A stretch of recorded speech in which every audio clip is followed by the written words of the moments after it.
Hello everyone. So what's the relation with this lovely vintage Rolex Sea Dweller?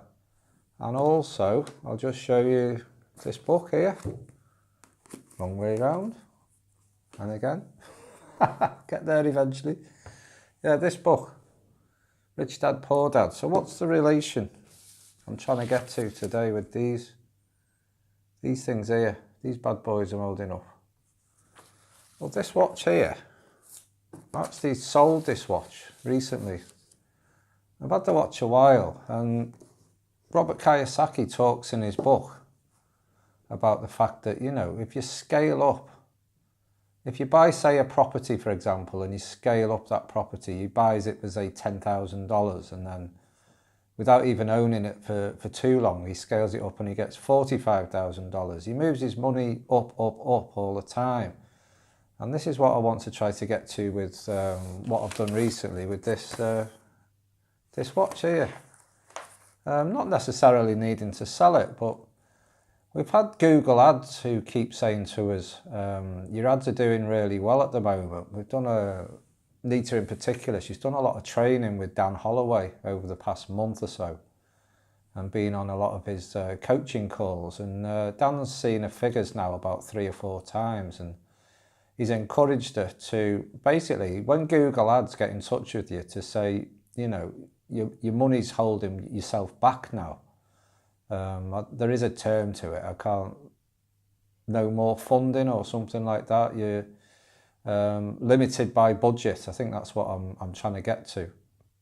So limited by budget is, it's going up to your maximum, but for the day, but you're missing out on thousands and thousands of views, maybe even 10,000 possible views that you could be getting. Now, imagine the amount of leads and apps you could get if you're missing out on like a 5-figure sum of views.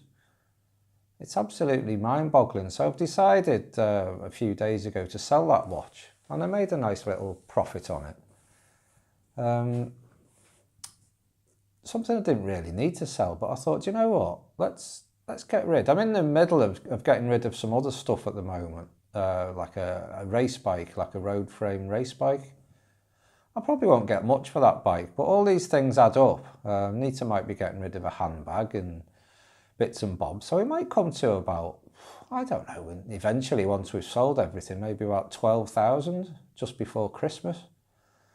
And it's things that's just stuff that's lying around in the attic or, stuff like that. But my point is, once Google ads say you're limited by budget, well, we've increased a few times now, but we've gone for it really big time now with Google ads. So, this money now that we're getting, it's just an enhancer, like this book says. I'll show it to you again. Rich Dad, Poor Dad. Can't recommend this book highly enough, really. About needing to know the time when to scale up.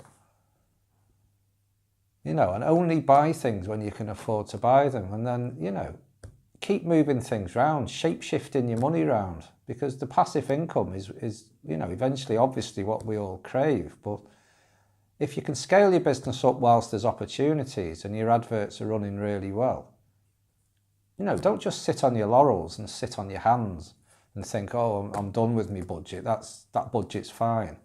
Why not spend extra? Why not? That's what we're in the game for, surely. So, yeah, it's exciting times at the moment. The ads are doing really well. We're putting more and more campaigns out, and this bloke Dan Holloway is bloody good with his stuff, what he tells you, and we're putting a lot of that stuff now into action. And that Rolex money in particular will come in handy maybe it might only last another couple of months, but that couple of months extra, especially scaled up money, will pay us back, I reckon, absolutely massive in the future. Might take a good 6 months to get the traffic through, but it's something to think about, isn't it, people? That if you've got a lot of flotsam and jetsam lying around, or we're even contemplating selling some jewellery that we could maybe melt down and even if it's only, say, a few £100 here, a few £100 there. Nita's got an old wedding dress that she bought second hand at the time.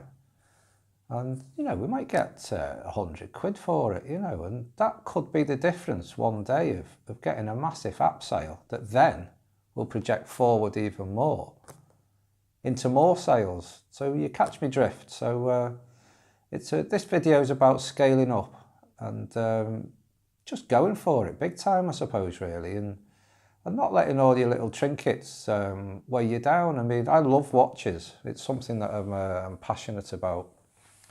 I've done it as a hobby for absolute decades now, and you know, at one point it was a little sideline business. I was getting quite good at it, and I'd like maybe in the future to. I go to a lot of auctions around the world, like Geneva and places like that. London a lot. I'm a lot in London, Bonhams, Christie's, and all those places, and I think it's something I'd like to maybe delve into a little bit more. Once the obviously the business with the SFM is scaling up, things with this book, I'll show you it again, Robert Kiyosaki, it always comes back to this book.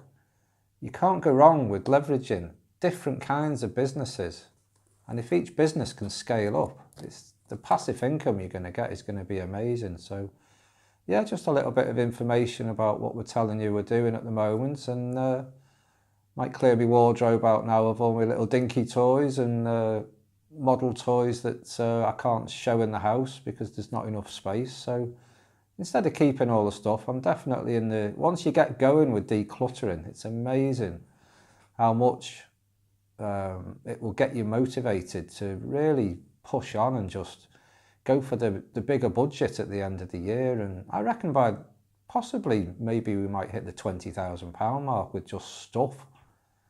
Absolutely mind-boggling, and that will pay us back, God, tenfold, maybe even more next year, at the end of next year. So yeah, I'll leave it there. It's getting a bit rambling now, but you get me gist anyway. It's all going well, but scaling up is the message today.